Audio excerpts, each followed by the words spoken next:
गुरुवे सर्वलोकानां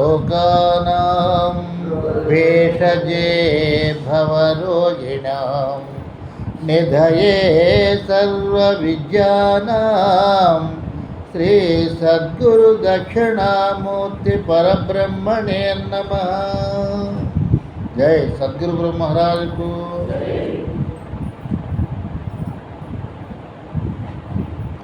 మనము మానవులము అని పిలువబడతాం.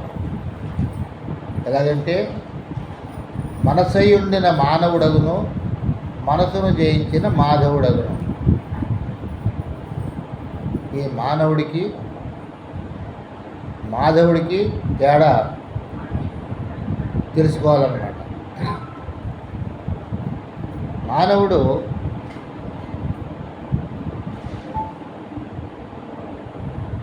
మాధవుడిగా మారాలి, తెలుసుకోవాలి. మాధవుడు అంటే పరమాత్మ కదా, భగవంతుడు కదా, దేవుడు కదా మాట్లాడు.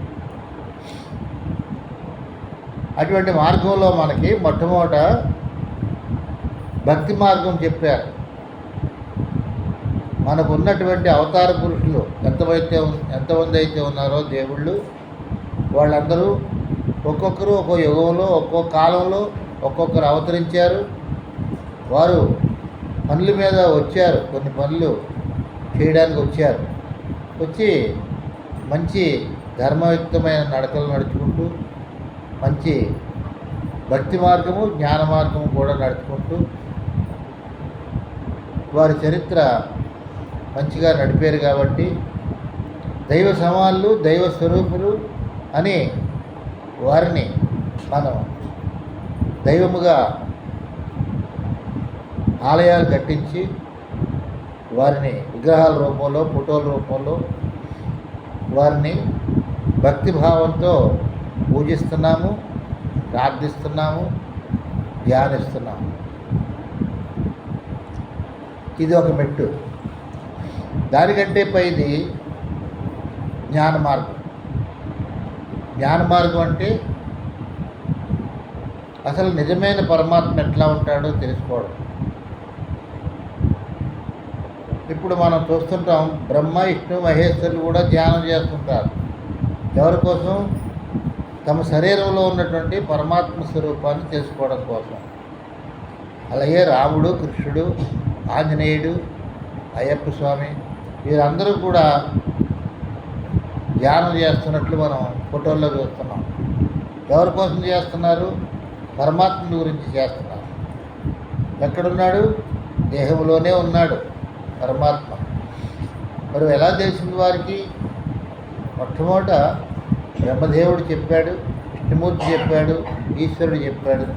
వారు చెప్పగా విన్నటువంటి వారు అవన్నీ గ్రహించి ఆ ప్రకారం ఆచరించి ఆ నిజాన్ని తెలుసుకుని అది పొందారు. పొంది ఊరుకోలేదు.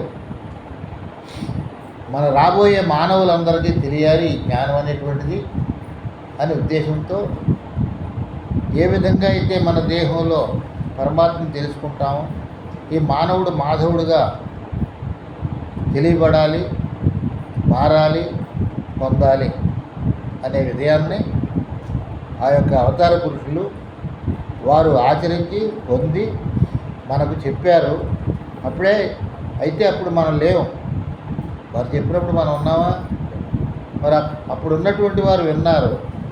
కానీ వారు ఏం చేశారంటే ఆ విన్న ఆ ప్రబోధం అంతా కూడా, ఆ జ్ఞానం మార్గం అంతా కూడా గ్రంథాల రూపంలో తయారు చేసి అందించారు. ఎప్పుడో కృతయుగంలో పరమశివుడు గురుగీత చెప్పాడు. త్రేతాయుగంలో శ్రీరాముడికి వశిష్ఠ మహర్షి చెప్పాడు. అవన్నీ కూడా గ్రంథాలు ఇప్పుడు ఉన్నాయి మన దగ్గర. వారు ఏం చెప్పారో ఆ ప్రకారంగా తెలుసుకుని ఆచరిస్తే ఆ యొక్క జ్ఞాన మార్గం తెలుస్తుంది. అయితే ఎవరికి వారికే తెలియదు. భక్తి మార్గం అయితే మాత్రం ఎవరికి వారికే తెలుస్తుంది. ఒకరు చేస్తూ ఉంటే చూసి ఆ ప్రకారంగా చేసుకోవచ్చు మనం కూడా. కానీ జ్ఞాన మార్గం అలాంటిది కాదు. ఒకరు బాగా ఆచరించి దానిలో పొంది చెప్పగలిగినప్పుడు ఆ నిజాన్ని మనం కూడా తెలుసుకొని పొందవచ్చు. అందుచేత ముందు భక్తి మార్గం అందరికీ కావలసిందే. అవతార పురుషులు వారు ధ్యానం చేశారు, జ్ఞానం నేర్చుకున్నారు, పరమార్థాన్ని పొందారు. మనల్ని కూడా ఆ విధంగా నేర్చుకుని పరమార్థం పొందమని చెప్పారు. అయితే ఒక ఉదాహరణ చూడండి. బోర్డు స్కూల్లో మనకి మొట్టమొదటి అక్షరాలు నేర్పుతారు. తరువాత 3 అక్షరాలు కలిపి పా డా వా ఒక పదం అయింది. అలాగా నేర్పుతారు పుస్తకం చదివించడానికి కావాల్సిన మార్గం. అలాగా 5 సంవత్సరాలు 5వ తరగతి చదివితే ఆ స్కూల్ అయిపోద్ది.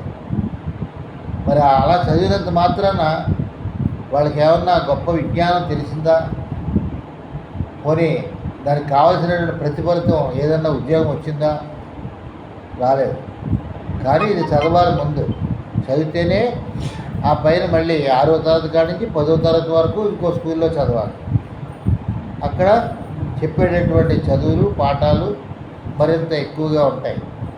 మొత్తం దేశంలో అన్ని రకాలు తెలుసుకునే అన్నీ ఉంటాయి. అవన్నీ చదవాలి. ఇవన్నీ చదివిన తర్వాత అప్పుడు డిగ్రీలోకి వెళితే అక్కడ ఒక డాక్టర్ అవడానికో, లేకపోతే ఒక లీడర్ అవడానికో, ఒక ఇంజనీర్ అవడానికో ఒక కోర్సు. ఈ ముందు ఇవన్నీ చదవకుండా ఆ కోర్సు చదవలేరు కదా. ఈ ముందు ఇవన్నీ తెలుసుకుని చదువుతున్న తర్వాతనే ఆ డాక్టరో, లీడరో, ఇంజనీరో చదవడానికి వెళ్తాడు, చదువుతాడు, అవుతుంది. అప్పుడు దాన్ని బట్టి ఉద్యోగం వస్తుంది. జీవితకాలం బ్రతకడానికి సరిపోతుంది. ఎందుకు చెప్పాడంటే, అలాగే భక్తి మార్గంలో మొదట దైవం గురించి మరి ఆ శ్రీరాముడు ధ్యానం చేశాడు, శ్రీకృష్ణుడు ధ్యానం చేశాడు, బ్రహ్మవిష్ణు మహేశ్వరుడు ధ్యానం చేశారు. ఆ చేసిన విధానం చెప్పారు. చెప్తే మర్చిపోతామని గ్రంథాల రూపంలో అందించారు. దాన్ని ఎవరైతే బాగా తెలుసుకుని ఆచరించారో వాళ్ళు మళ్ళీ మనకి చెప్పారు.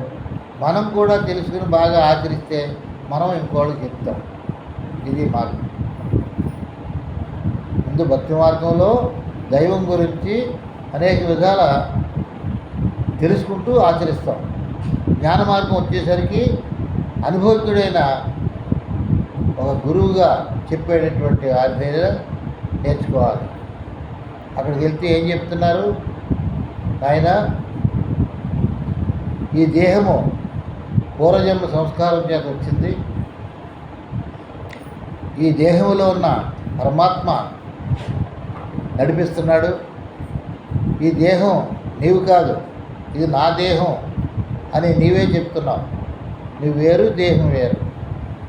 ఇందులో ఉండి నడిపింపజేసే పరమాత్మ ఉన్నదే, ఆ పరమాత్మే దేవుడు, దేహము. కాబట్టి ఈ విధంగా జ్ఞాన మార్గం తెలుసుకోవాలని తెలియజేస్తున్నారు.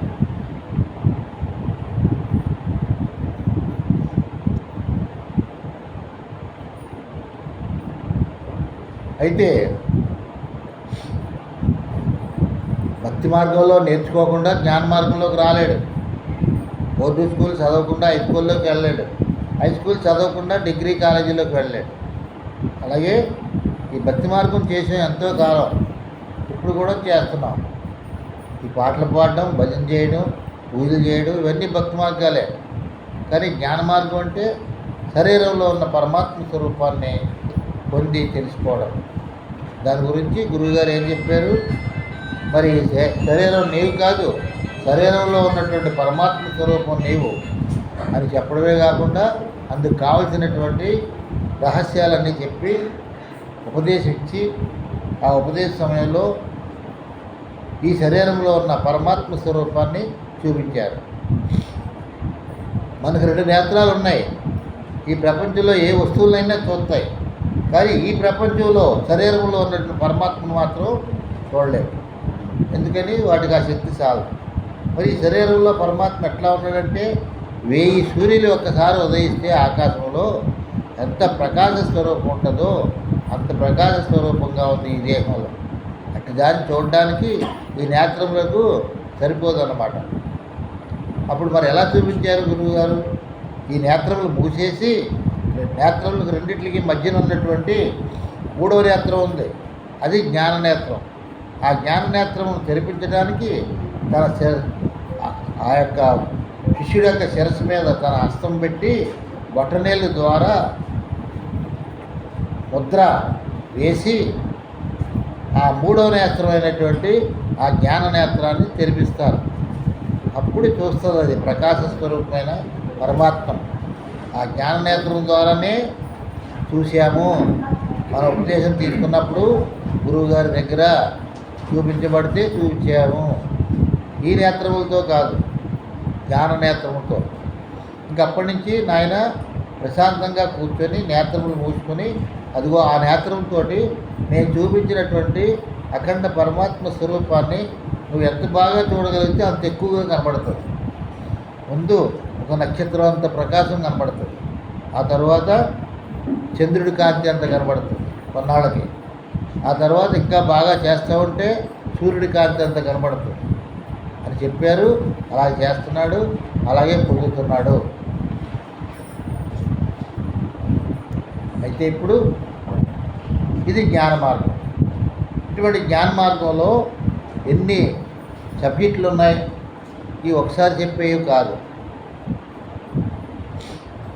ఈ దేహం నీవు కాదు అని నమ్మించడానికి సాంఖ్య సూత్రం అనే పాఠం. అంటే ఈ శరీరం ఒకటే, కానీ ఎన్ని విధాలు ఉన్నాయి? 2 కాళ్ళు, 2 చేతులు, శిరస్సులో 2 నేత్రాలు, 2 చెవులు, ఇవన్నీ లెక్కలేస్తే ఏమన్నారు? దీన్ని సంఖ్యాసూత్రము. ఇటువంటి సంఖ్యాసూత్రం యొక్క పాఠం చెప్పించుకున్నందువల్ల, తెలుసుకున్నందువల్ల ఇవన్నీ కూడా కలిసి ఒక శరీరం అయింది. ఈ శరీరం మామూలుగా ఒక జడ పదార్థమే. అంటే ఒక ఎడ్ల బండి తయారు చేయాలంటే ఒక వడ్ల మేస్త్రి కావలసిన కర్రలన్నీ తెచ్చుకొని ఏ శాల్తీ ఎలా తయారు చేయాలో అన్నీ తయారు చేసి దేన్ని ఎక్కడ పెట్టాలో 2 చక్రాలు, మధ్యన చక్రం, దానికి ఒక పోలు, మధ్యలో ఇరుసుకి 2 చక్రాలు తరిగించడం, ఇవన్నీ ఒక్కోటిగా చేసి తయారు చేసి నిలబెడితే బండి. అసలు బండి అనే వస్తువు అందులో ఎక్కడా లేదు. మధ్యలో చట్రం ఉంది, పోలు ఉంది, మరి మధ్యలో చక్రాలు తగిలించడానికి ఇరుసు ఉంది. ఇవన్నీ దేనికి దానికి పేర్లు ఉన్నాయి. బండి అనే వస్తువు ఒకటి కూడా లేదు. కానీ అన్నీ కలిపిన తర్వాత దాన్ని పిలుచుకోవడానికి అనుకూలంగా బండి అని చెప్పబడి, అలాగే మన దేహం కూడా మరి పిండోత్పత్తి క్రమ ప్రకారంగా సాంఖ్య సూత్రంలో చెప్తే ఏమైంది? తల్లిదండ్రుల యొక్క శుక్ల శోణితములు పాళ్ళు కుదిరినప్పుడు తల్లి గర్భంలో ముద్దగట్టి పిండంగా మారింది. ఆ పిండం దినదినాభివృద్ధి అయి 1 నెల వచ్చేటప్పటికి కోడిగుడ్డంత అయింది. మళ్ళీ 2వ నెల వచ్చేటప్పటికి ఆ ముద్ద మీద మళ్ళీ ముద్ద ఏర్పడుతుంది, అదే శిరస్సు. ఆ తర్వాత 3వ నెల వచ్చేసరికి ఈ 2వ ముద్దలో, ఈ మొదటి ముద్దలో కాళ్ళు, పొట్ట విభాగం, చేతులు వేటికయ్యే ఏర్పడతాయి అన్నమాట విడివిడిగా. అంతకుముందు ముద్దలాగే ఉంది, కానీ 3వ నెలలో ఏట్లకయ్యి కాళ్ళు, చేతులు, పొట్ట విభాగం ఏర్పడతాయి. 4వ నెల వచ్చేసరికి 2వ ముద్దలో 2 చెవులు, 2 నేత్రములు, నోరు, ముక్కు ఇవన్నీ ఏర్పడతాయి 4వ నెలలో. 5వ నెలలో ఈ శరీరంలో కావాల్సిన బొయ్యలు, మరి వెంట్రుకలు, గోళ్ళు ఇవన్నీ ఏర్పడతాయి. 6వ నెల వచ్చేసరికి మనం పీల్చే అంశ, శ్వాస నిశ్వాసలు ఏర్పడతాయి. ఇప్పటికీ శరీరం యొక్క అవయవాలన్నీ తయారైనవి, శ్వాస కూడా ఆడుతుంది. మిగతా 3 నెలలు ఆ శ్వాస ఆడుతూ ఈ శరీరం పెరుగుతూ పిండము చివరికి ఏదో రోజుని తల్లి గర్భం నుంచి బయటికి రావడం జరుగుతుంది. మరి ఇప్పుడు ఈ శరీరము ముద్దల్లా పోయి శరీరం తయారైంది. శరీరం జడం వల్లే ఉండవలసింది చైతన్యంగా కదులుతుంది, కదలిక కలిగి ఉంది, దానికి ఒక శక్తి ఉంది. ఆ పిండంలో చైతన్యం అనే పరమాత్మ శక్తి ఉంది. ఎలా వచ్చింది? ఆది నుంచి వచ్చింది. పరమాత్మ శక్తే పంచభూతములుగా మారింది. పంచభూతముల యొక్క స్వరూపం నుంచి ఆహార పదార్థాలు పండాయి. ఆహార పదార్థాలు తిన్నటువంటి తల్లిదండ్రులకి శుక్ల శోణితాలు ఏర్పడ్డాయి. అందులో పరమాత్మ శక్తి ఉంది. ఆ శుక్ల శోణితాలే పిండముగా ఏర్పడ్డాయి. దినదినాభివృద్ధి అయ్యి భౌతిక స్వరూపం శరీరముగాను, ఆంతరికంగా పరమాత్మ స్వరూపం ఉంది. ఈ రెండు కలిసి బయటకు వచ్చినాయి. అవును కదా? అలా దినదినాభివృద్ధి అయ్యి బాలుడు, తర్వాత 20 సంవత్సరాలకి యవ్వనము, 40 సంవత్సరాలకి కౌమార దశ, 60-70 సంవత్సరాలకి వార్ధక్య దశ ఈ శరీరానికి ఇలా నడుస్తుంది. ఇదంతవరకు ఎవరు చెప్పినా వింటారు, నిజమే అంటారు. కానీ ఇందులో ఉన్న పరమాత్మ స్వరూపం ఎట్లా ఉందనేది తెలుస్తుందా ఎవరికైనా? ఈ కనిపించే శరీరాన్ని చూస్తున్నారు. నేత్రాలు ఏం చేస్తున్నాయో, చెవులు ఏం చేస్తున్నాయో, చేతులు ఏం చేస్తున్నాయో, కాళ్ళు ఏం చేస్తున్నాయో ఇవన్నీ చెప్పమంటే చెప్తారు. కానీ అందులో ఉండి శక్తినిచ్చి నడిపింపు చేసే పరమాత్మని ఎవరో ఎరగరు. మరి ఎవరు ఎరుగుదురు? ఒక గురువు గారి దగ్గర ఎంతో కాలం కష్టపడి నేర్చుకుని అక్కడ శిక్షణ పొందినటువంటి ఒక విద్యార్థి, ఒక శిష్యుడు అక్కడ పాస్ అయితే ఆయన పొంది ఉంటాడు, ఆయన చెప్తాడు, ఆయన వల్ల మళ్ళీ మనం గ్రహించాం. అది ఇది జ్ఞాన మార్గం. ఇటువంటి జ్ఞాన మార్గంలో ఏమైంది? పరమాత్మ ప్లస్ శరీరము రెండు కలిసి నడుస్తున్నాయి. ఈ విధంగా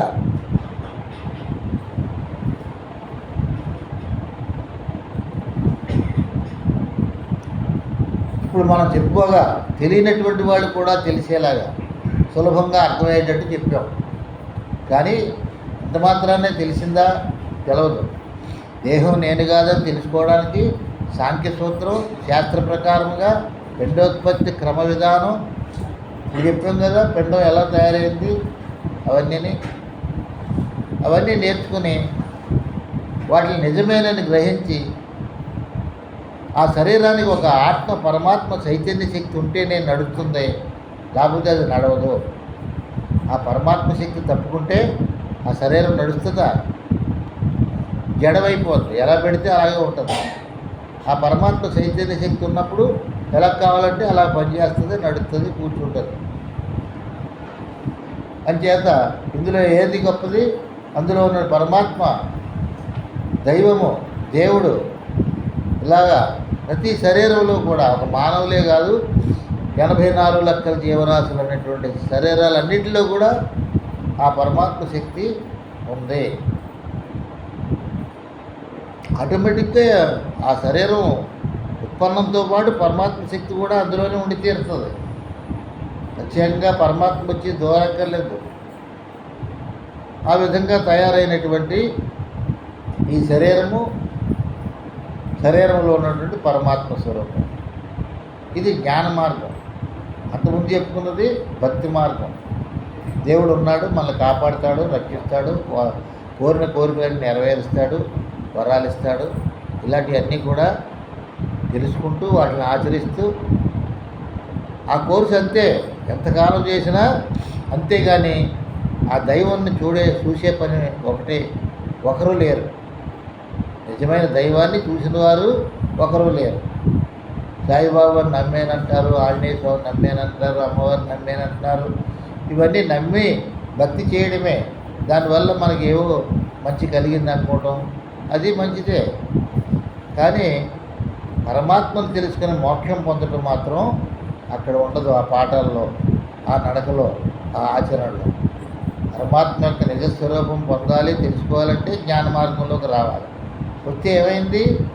ఈ శరీరంలో ఉన్నటువంటి పరమాత్మ స్వరూపం నేనంటే తెలుగు మాట, పరమాత్మ అంటే సంస్కృతం మాట, రెండు ఒకటే. నేను అన్నది పరమాత్మ అన్నది ఒకటే. ఈ శరీరంలో ఉందని తెలియజేశారు గురువుగారు. ఈ విధంగా